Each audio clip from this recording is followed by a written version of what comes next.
channel Belajar Biologi Menyenangkan bersama Mbak Imut. Assalamualaikum warahmatullahi wabarakatuh. Bagaimana kabarnya adik-adik? Semoga selalu sehat ya. Halo adik-adik di seluruh Indonesia. Kali ini kita akan membahas tentang praktikum Ingenhaus. Karena situasi masih belum memungkinkan kalian praktikum di sekolah, maka untuk memperjelas konsep tentang fotosintesis, Mbak Imut akan mendemonstrasikan bagaimana praktikum Ingenhaus. Tujuan dari praktikum ini adalah menyelidiki faktor-faktor yang mempengaruhi fotosintesis dan membuktikan bahwa tanaman menghasilkan oksigen dalam fotosintesis. Disimak baik-baik ya.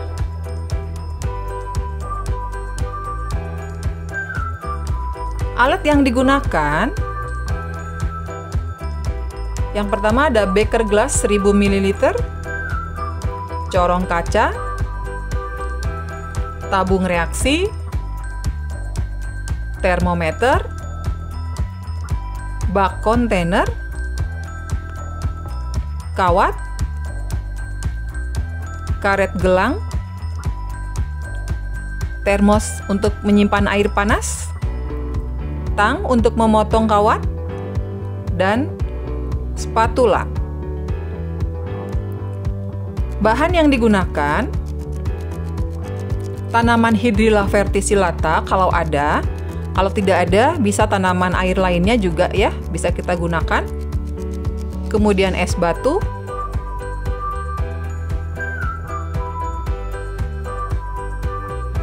NaHCO3. Ini Mbak Imut akan mendemonstrasikan bagaimana melakukan proses praktikum fotosintesis Ingenhaus dengan tujuan ingin mengetahui faktor-faktor yang mempengaruhi proses fotosintesis, dan yang paling penting adalah kita ingin membuktikan bahwa tumbuhan melakukan fotosintesis nantinya akan menghasilkan oksigen. Tanaman air harusnya kita menggunakan Hydrilla verticillata. Berhubung hari ini stoknya di pasaran tidak ada, hari ini Mbak Imut menggunakan tanaman air yang lain yang bisa kita gunakan. Meskipun ini bukan Hydrilla verticillata, tapi bisa kita gunakan. Nah, yang kita gunakan setiap perangkat kita kasih 5 tanaman supaya sama. Ini sebagai variabel kontrolnya. 1, 2, 3, 4. 5 tangkai ya, supaya sama semua. Lalu kita ikat pakai karet seperti ini.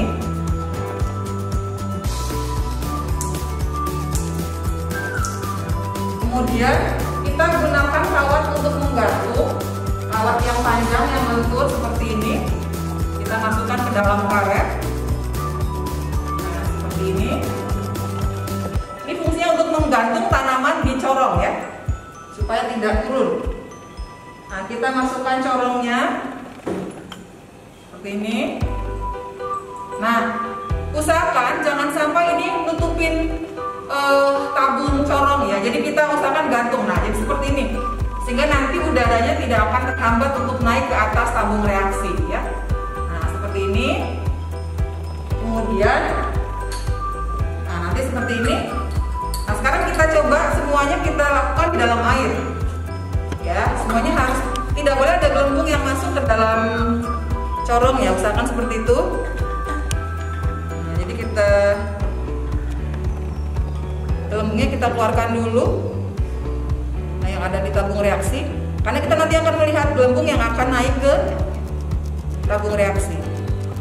Nah, seperti ini. Kita usahakan di 1000 ml. Nah, di 1000 ml ya airnya. Setelah itu kita kasih kawat penggantung. Ini kawatnya udah kita siapkan 3-3. Masukkan ke sini. Ini. Kemudian ke sini. Nah, sehingga si tabung reaksi akan berdiri tegak pada corong. Itu ya, seperti ini. Jadi fungsinya kawat untuk menyangga dia. Nah, ini adalah yang nanti kita letakkan untuk yang biasa, air biasa dalam ruangan. Kemudian yang kedua, kita ambil 5 lagi. Kemudian nanti letakkannya bukan di dalam ruangan, tapi di luar ruangan, langsung kena cahaya matahari. Sehingga kita tahu di dalam ruangan suhunya berapa, kecepatannya bagaimana, nanti yang di luar ruangan suhunya berapa, kecepatannya berapa. Kalau sudah seperti ini, nah, kembali tadi kita hanya isi 1000 ya. Oke, ini kita kasih lagi kawat penggantungnya, miringkan sedikit, diangkat. Ini juga miringkan sedikit, diangkat. Ini juga. Ini. Kemudian yang ketiga, sedikit lagi yang kita kasih NaHCO3 dulu ya. Kita ikat.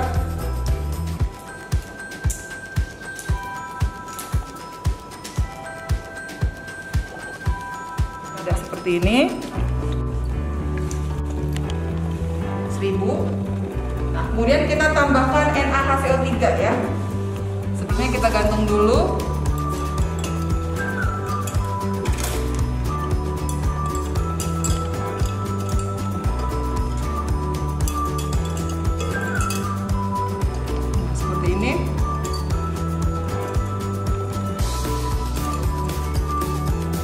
Kita berikan NaHCO3 30 gram. Kita aduk sini. NaHCO3 nantinya akan terurai menjadi NaOH dengan CO2. Berarti ini adalah untuk menambahkan konsentrasi CO2-nya. Nah, ini kita aduk sedikit biar dia tercampur. Oke. Kita letakkan di sini dulu. Sekarang ya, kita tambahkan es batu yang berarti suhunya hanya 10 derajat Celcius. Oke. Lihat lagi.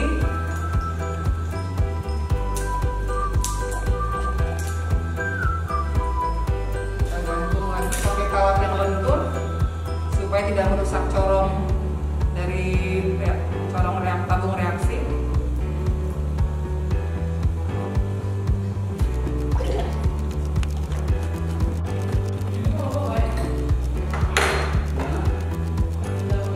Ini kita masukkan. Kelihatan ya, caranya gampang ya. Oke. Kita tuang dulu, usahakan separuh supaya kan kita mau tambahkan es batu nih. Kita mau suhunya adalah 10 derajat Celcius, suhu awal. Tambahin es batu.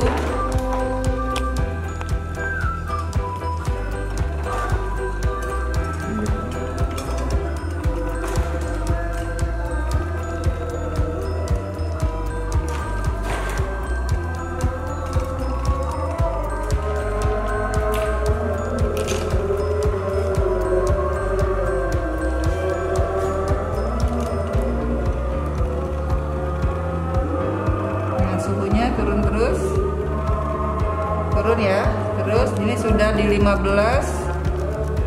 Nah, raksanya bisa kelihatan. Kita tunggu sampai dia agak stabil.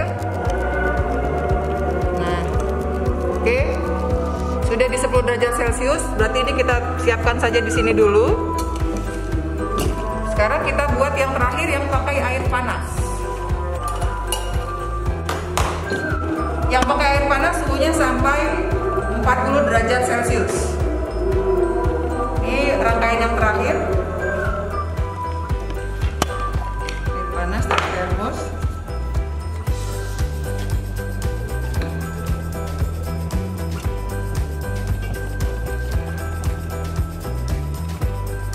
Kita ingin membuktikan bagaimana kalau suhunya di atas 30 derajat Celcius.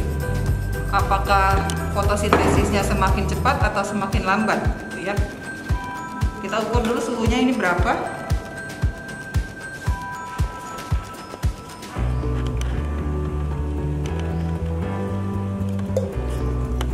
Oke, kita lihat. Nah, suhunya naik menjadi 40 derajat Celcius. Oke, nah udah selesai seperti ini. Yang 4 ini, yang tabung 1 tetap berada di ruangan ini. Yang tabung 2, 3, 4, 5 kita bawa keluar.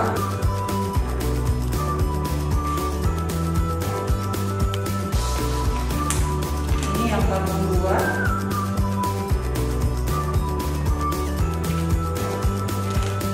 Ini tabung 3.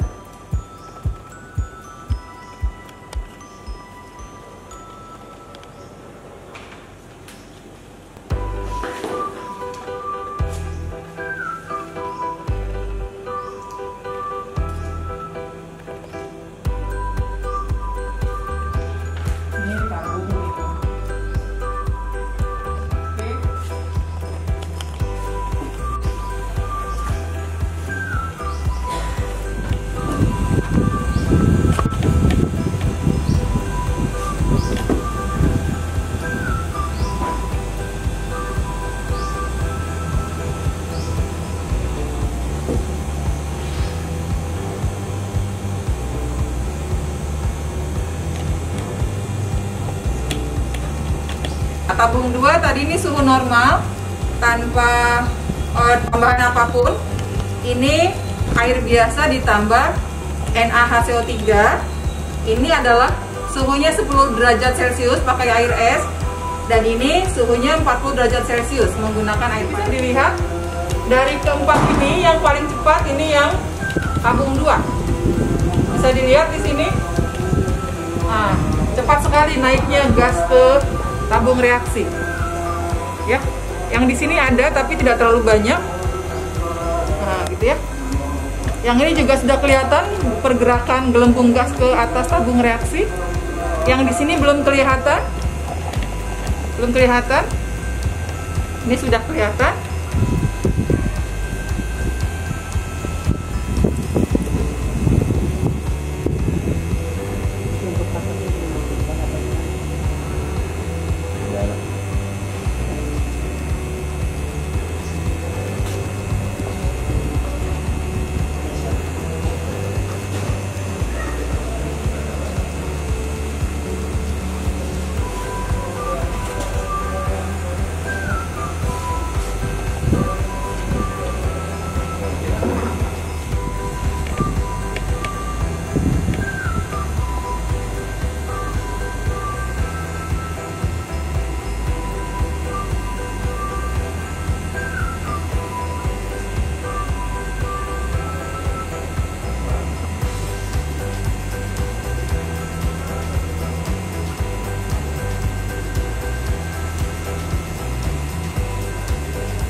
Ini suhunya 30 derajat Celcius.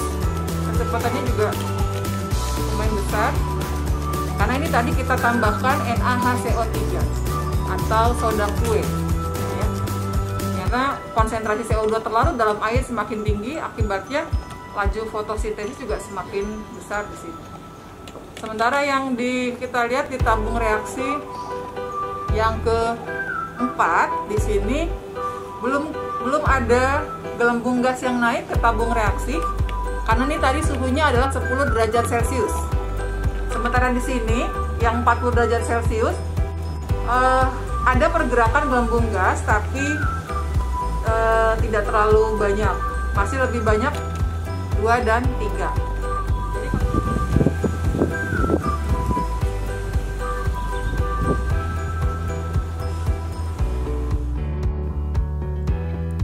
Data hasil pengamatan selama 15 menit kita lihat. Beker gelas 1 yang diletakkan di dalam ruangan kita bandingkan dengan beker gelas yang kedua, beker gelas 3, beker gelas 4, dan beker gelas 5 yang diletakkan di luar ruangan langsung di bawah cahaya matahari. Terlihat ruang kosong karena air pada tabung reaksinya turun dan terisi oksigen di bagian atas tabung reaksi. Jika diurutkan dari yang paling besar adalah tabung reaksi 3, kemudian tabung reaksi 2, lalu tabung reaksi 5. Sementara tabung reaksi 1 dan 4 hampir sama, karena gelembung gas yang dihasilkan sangat sedikit, jadi di atas tabung reaksi masih penuh terisi air. Belum ada ruang kosong yang berisi oksigen. Mungkin jika pengamatan dilakukan lebih lama, misalnya 1 jam, perbedaannya akan lebih terlihat jelas ya. Berikut perhatikan tabel pengamatan ini. Berdasarkan data hasil pengamatan selama 15 menit, ternyata beker gelas 1 suhu 29 derajat Celcius, tetapi karena tidak mendapatkan cahaya matahari, ternyata gelembung gas oksigen yang dihasilkan belum terlihat. Berarti meskipun suhunya 29 derajat Celcius, jika tidak ada cahaya matahari, maka fotosintesis berjalan sangat lambat. Beker gelas yang kedua, kalian perhatikan, suhu air 30 derajat Celcius dengan intensitas cahaya cukup. Ternyata proses fotosintesis berlangsung dengan cepat. Dibuktikan dengan gelembung oksigen yang dihasilkan sangat banyak sejak awal. Kemudian beker gelas 3, suhu air 30 derajat Celcius dengan intensitas cahaya cukup, ada penambahan konsentrasi CO2 dari NaHCO3, ternyata proses fotosintesis berlangsung dengan lebih cepat. Dibuktikan dengan gelembung gas oksigen yang dihasilkan sangat banyak, melebihi tabung 2. Beker gelas 4, suhu air 10 derajat Celcius, meskipun mendapatkan intensitas cahaya matahari cukup, ternyata gelembung gas oksigen yang dihasilkan belum terlihat. Berarti pada suhu 10 derajat Celcius, proses fotosintesis berjalan sangat lambat. Beker gelas 5, suhu air 40 derajat Celcius, dan mendapatkan intensitas cahaya matahari cukup, ternyata gelembung gas oksigen yang dihasilkan tidak terlalu banyak. Berarti pada suhu 40 derajat Celcius, proses fotosintesis berjalan lebih lambat atau menurun. Kesimpulan hasil percobaan ini, bahwa faktor-faktor yang mempengaruhi proses fotosintesis diantaranya adalah yang pertama ada suhu. Pada suhu 10 derajat Celcius, ternyata laju fotosintesis berjalan sangat lambat. Kemudian pada suhu 30 derajat Celcius, ternyata laju fotosintesis berjalan sangat optimal atau cepat. Pada suhu 40 derajat Celcius, ternyata laju fotosintesis lambat atau menurun. Yang kedua, CO2. Jika konsentrasi CO2 meningkat, maka laju fotosintesis juga meningkat. Yang ketiga, cahaya. Panjang gelombang cahaya yang paling efektif untuk fotosintesis berdasarkan teori adalah pada kisaran 400 sampai 500 nanometer dan 620 sampai 700 nanometer. Yang keempat, H2O atau air. Air mutlak diperlukan untuk reaksi-reaksi kimia. Terutama dalam hal ini adalah proses fotolisis pada reaksi terang. Percobaan kali ini membuktikan bahwa fotosintesis menghasilkan oksigen, seperti percobaan yang dilakukan oleh Jan Ingenhousz. Oke adik-adik, sampai di sini dulu bahasan kita kali ini. Semoga kalian makin suka belajar biologi bareng Mbak Imut. Ingat, selalu jaga kesehatan ya. Sukses, sukses, sukses. Wassalamualaikum warahmatullahi wabarakatuh.